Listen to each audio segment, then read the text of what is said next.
some point or the other. Are you going through a tough time? Are you thinking, what's the point? Are you thinking, I can do this, but I just need that push? And it doesn't hurt for you to ask for a helping hand. If you don't ask, you don't get. Because there's no point of sitting there and saying, I should have asked, and not knowing what the results should have or could have been. Now, in my endeavors to bring you motivational speakers or inspirational topics, I found this book, Be Inspired Before You Expire. So first, even before you open it, you think, expire? Can I expire? We are talking to Pepe Minambo this morning, the author of the book, motivational speaker, who's done so much stuff in regards to speaking to corporates, speaking to individuals, inspired many people. Will he inspire you today? Do you have questions that you'd like to ask him? Are you feeling down and you feel like you're about to expire? Let's ask him if we can expire.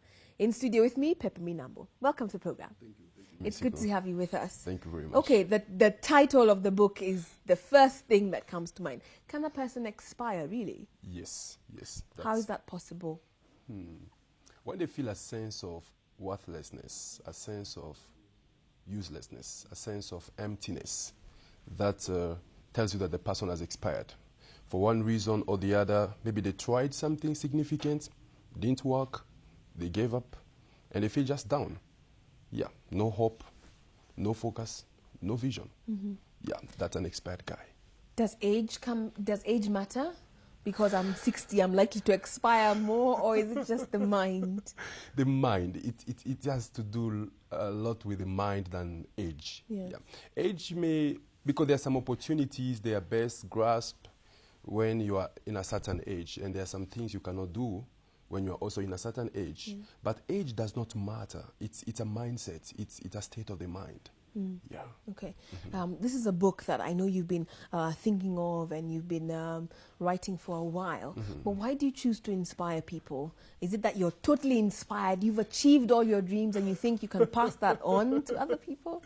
Not at all. Not at all. I'm a dreamer. I tell people, in fact, chapter 8 in this book is I believe in dreams. And I say inspired people inspire people. And if you are inspired, you tend to inspire other people. And if you're also expired, you tend to expire other people. It goes that way. I've just been inspired.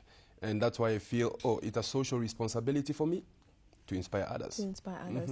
Okay, so you're inspired. What does it take to inspire others? Is it something you have to go through? Do you have to meditate? Do you have to internalize?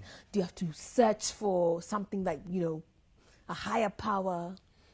No, okay. I've said it in the book. I say each one of us was conceived by destiny, produced by purpose, and packaged with potential to live a meaningful and significant life.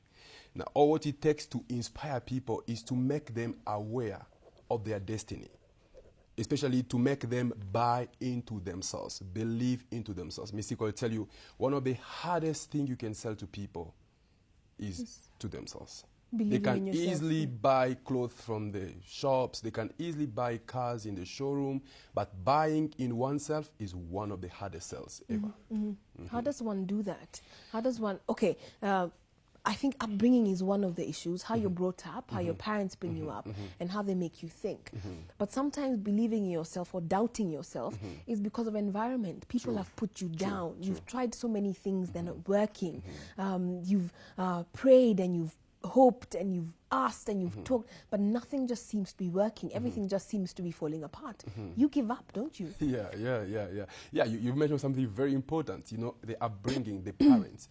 In fact, in my second chapter, I call it Get Past Your Suppressed Childhood. Because, the first years of our life is like wet cement. Any impression you put in it, sometimes it's hard to change. And I'm not blaming my father, but I'm saying I believe my father was not a visionary father. If he was a visionary father, he could have found me when I was young and nurture my dream and my potential. And I believe today I could have been 10 floors up from where I am. But I don't blame him anymore. It happens to most people around. What I will say again, having grown up in a negative environment and you are not really inspired, you don't know who you are, the best thing is I tell people there are only two things that will change your life. The people you meet and the books you read. You may be introduced to a book like this one that just revolutionizes your entire life. It changes your mindset, your life focus, and everything changes. Or you can meet someone who introduces you to you. That was my case. I never knew who I was. I never knew where I was going, until I met somebody who looked at me and said, hey, gentleman, you've got a future. And he managed to sell me into that future. And that's where I'm going. It's very hard in this Kenya to find somebody who can see something in you and encourage you. People are so selfish. People think if I encourage someone, they'll take my job. Or if I encourage someone, they'll do better than me. And that's not the case. Where do you find people like this? I don't know, that pettiness. That pettiness. In fact, I say, you know, some people are just too petty. They're just self-centered. A candle does not lose its light by lighting another candle. Misiko, you cannot be me. It doesn't matter how I try and what I do, I cannot be Misiko. I liked when Michael Jackson died during his memorial service. At the end, there was a gentleman who came to pray last. He said some words that's really, I keep on meditating on them. He said this, he said, Michael was magical and musical. Always imitated but never duplicated. People tried his moonwalk all over the world. People tried to be like Michael, but his authenticity, his originality was so real and genuine that you could not just be Michael. I think we don't have to fear and be insecure, because they cannot be me, I cannot be them. The bad thing with our society, people are so insecure and they don't trust other people, believe in other people, and sell people into themselves. I think that's our problem. Okay. Can we get rid of it? Are we looking at a situation where one day people will say, let me help because I genuinely can? In fact, that's my advocacy now. In fact, I'm saying that, hey, look, let's start a social revolution. Let's get out there, bail people out of expiration. Let's inspire people. In fact, I say here, I call them, Misiko, the beatitude of inspiration. The beatitude. Yeah, of inspiration. And I say, the first one is, blessed are the inspired, for they shall make the world a better place. The second one is, blessed are the inspired, for they shall inspire other people. The more inspired leaders we have, the inspired parents we have around, the more inspired youth we have in the society. Yeah, that's true. We're talking to motivational speaker, author Pepe Minambo. Let's take a call. Hello. Hi. Fine. How are you, madam? We are fine. You? This is Nyakweba Henry, British American Insurance. I'm just calling to say hi to Pepe there. Oh, you know Pepe? I'm saying hi to Pepe and you too. Yes. And I'm saying that gentleman has something to offer to this nation. Yes. Especially by his piece of book called Inspiring Before You Expire.